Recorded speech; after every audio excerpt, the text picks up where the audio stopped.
Very good morning, student. I am Asim Kumar Mandal as a physics teacher representing Santipani Higher Secondary School, Rajada. Student, today I am taking another topic from the chapter number 5, Law of Motion, class 11 Physics, NCERT. Okay, student, today's topic name is impulse. What is the mean of impulse? First one, जो आज हम पढ़ना है, हमको सबसे पहले ये देखना है what is the mean of impulse. Second one, examples related to impulse. Third one, derivation related to impulse. Fourth one, applications related to impulse. Then dimensional formula and SI unit of impulse and numericals related on the based on impulse. Okay student, तो पहले ये समझते हैं, हमने यहाँ पर तीन word के बारे में काफी चर्चा करा. First one inertia, second one momentum, मैं शॉर्ट में लिख रहा हूँ, एंड थर्ड वन इम्पल्स, जो आज हमको पढ़ना है.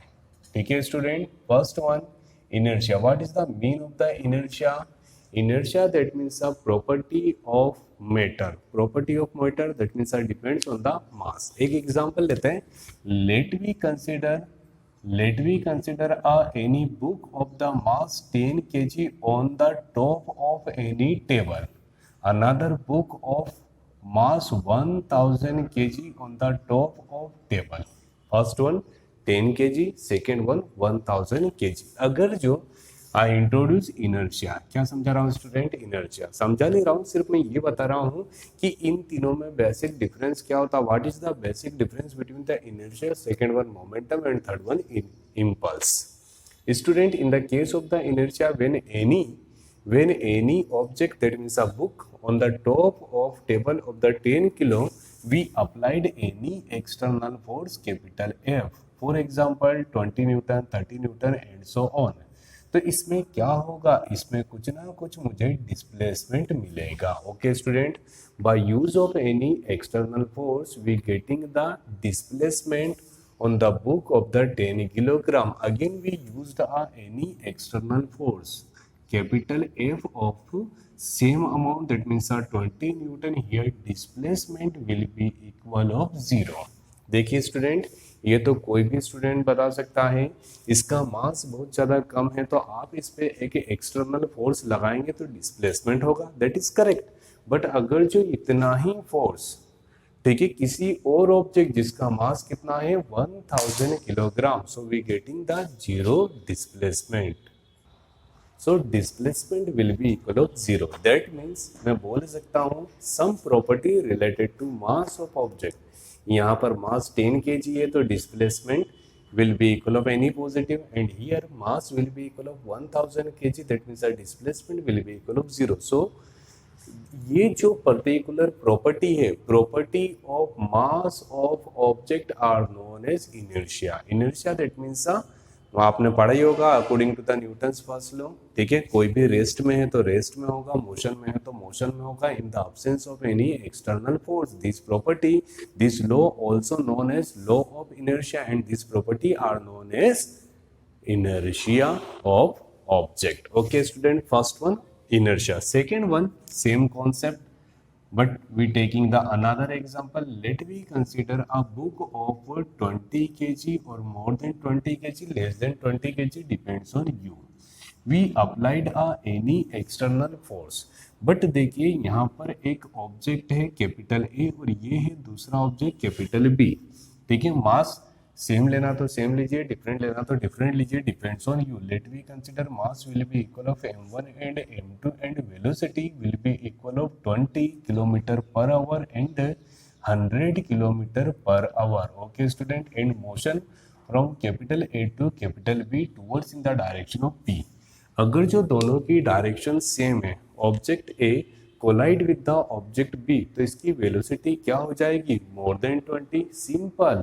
यहाँ पर इसकी वेलोसिटी कितनी है student? 20 kilometre per hour, and velocity of object B will be equal of 100 kilometre per hour. Due to 100 kilometre per hour, velocity of object B will B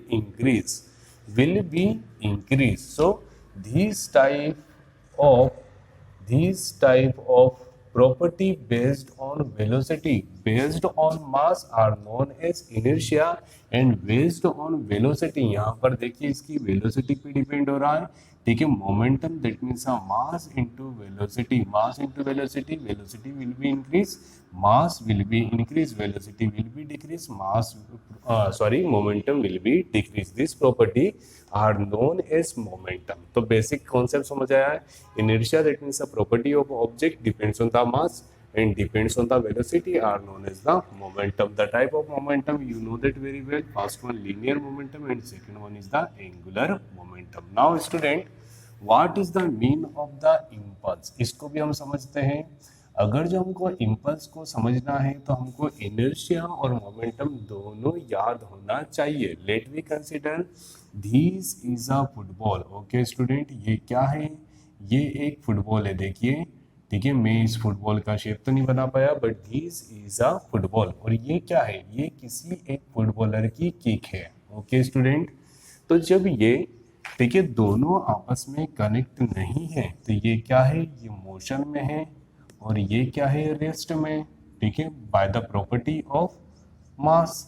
ठीक है, ये क्या है? Football. The condition of football at a rest and the condition of foot at a motion towards in the direction of football. जैसे ही ये touch होगा, जैसे ही टच होगा due to certain time interval delta T, मतलब जब भी हम किसी को किक मारते हैं तो हमको लगातार टच रखने की जरूरत नहीं है। हमारा हाथ या पाँव कहाँ से आता है? हवा से आता है, पर्टिकुलर मीडियम से आएगा और किसी ऑब्जेक्ट से कोलाइड करेगा। Certain time interval change the condition of another object rest to motion और motion to rest. For example, कोई एक पर्टिकुलर सामने से बॉल आ रहा है और हमने अचानक उसको कैच कर लिया, that means a motion to rest. और इस बॉल पे हमने किक करा, that means a rest to motion due to certain time interval. So these property are known as impulse. Okay student, what is the mean of the inertia? Inertia, that means a property of matter based on mass. Momentum, that means it depends on velocity, and impulse, that means it depends on time interval and external force. मतलब कहीं ना कहीं impulse क्या होता है?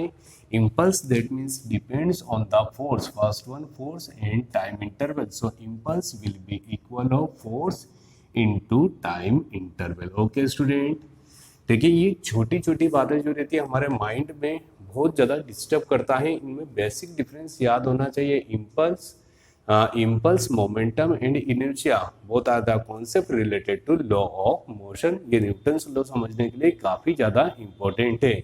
Inertia that means a property of matter depends on mass, momentum that means depends on velocity, impulse that means depends on time or depends on force. Okay student, first one mind में थोड़ा बहुत समझ आया। देखिए, the change in momentum of a body can be produced by the two waves।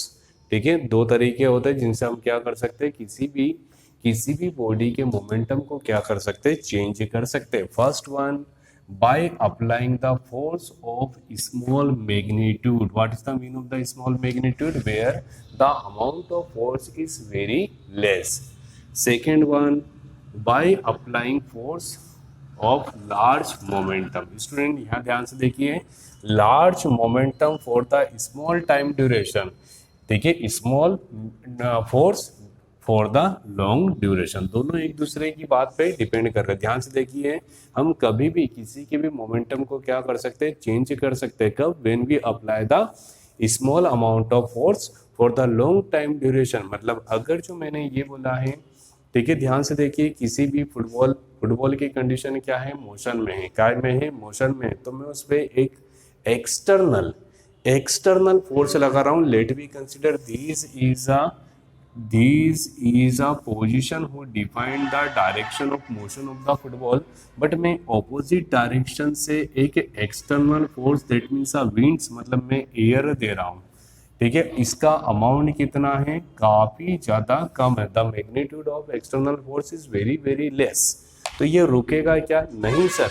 But अगर जो मैं लगातार एक लंबे टाइम ड्यूरेशन तक इस पर एयर दूंगा तो ये धीरे धीरे धीरे धीरे velocity will be decrease and some time interval, long time interval velocity will be equal of zero. That means a condition motion to rest. तो first one, by applying the force of small magnitude from long time duration. जब हम force कम लगा रहे हैं तो हमको time क्या चाहिए, ज़्यादा चाहिए।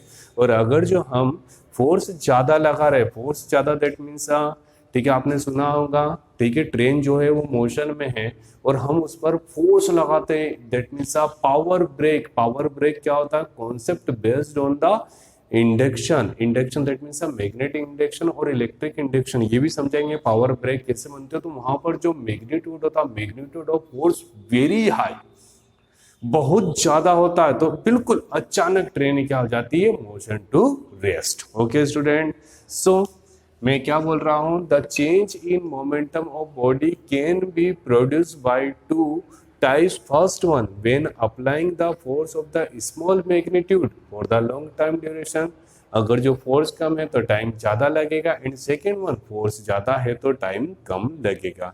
The simple example, in heating a ball with the bat, जब हम क्या करते हैं, क्रिकेट खेला होगा आपने, जैसे ही हम उसको हीट करेंगे, क्या करेंगे, हीट करेंगे, अगर जो बॉल की वेलोसिटी क्या है स्टूडेंट, कम है, बॉल की वेलोसिटी कम है और हम एक्सटर्नल फोर्स लगा रहे हैं, तो क्या होगा, डिस्प्लेसमेंट ज्यादा मिलेगा। प्रैक्टिकली सोचिए, ज्यादा सोचने से कोई बड़ी बात नहीं है, मैं आपको एक सिंपल सी बात बता रहा हूं। लेट वी कंसीडर बॉल, ये जो बॉल है ये मैंने कैसा कर रखा है, वेरी गुड, आप समझ गए स्टूडेंट, प्रैक्टिस बॉल है। तो ये अभी कौन सी कंडीशन में है, रेस्ट कंडीशन में है, due to weight that means mg, और जैसे ही हम इससे एक्सटर्नल फोर्स लगाएंगे तो ये क्या हो जाएगी, रेस्ट से मोशन में कन्वर्ट हो जाएगा। जो सर्टेन टाइम इंटरवल होता है, touch that means delta T, this property are known as the impulse.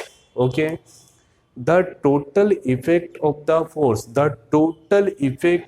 force due to its application is called the impulse. So what is the proper definition of impulse?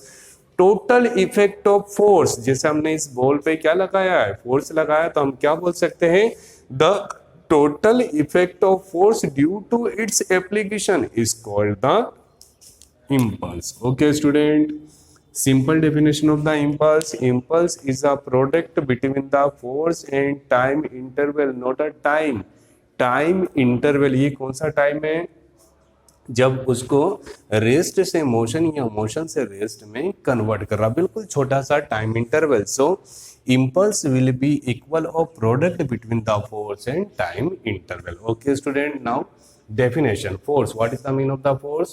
Force will be equal of capital F and time interval will be equal of delta t, impulse represented by J. Okay student, let me consider total amount of force will be equal of capital F and time interval will be equal of delta t और dt appropriate equal. Okay student, इनमें basic क्या difference होता है वो भी मैं आपको बताऊंगा। ठीक है, मैं नहीं यहाँ पे लिखा है वेक्टर फॉर्म में। ठीक है, vector that means impulse is a vector quantity. Why impulse is a vector quantity, ध्यान से देखिए, force we applying the force and force also a vector quantity due to vector quantity. ठीक है, impulse also introduce as a vector quantity, vector J equal to vector F into D T. Complete. अब आप इसके बाद का ध्यान से देखिए, ये वेक्टर फॉर्म में है, ये स्केलर फॉर्म में है। Unit, how to calculate the unit of impulse. The unit of impulse equal to unit of force into unit of time. The unit of force that means newton and unit of time that means second, time that means second. So last result newton second. Okay student, another the dimensional formula of impulse will be equal of dimensional formula of force into dimensional formula of time। force that means क्या होता है, mass into acceleration। force will be equal of mass into acceleration। mass that means a capital M and acceleration that means a LT minus 2। so M LT minus 2। student, here the dimensional formula of force will be equal of M LT minus 2 into dimensional formula of T will be equal of T। ठीक है, into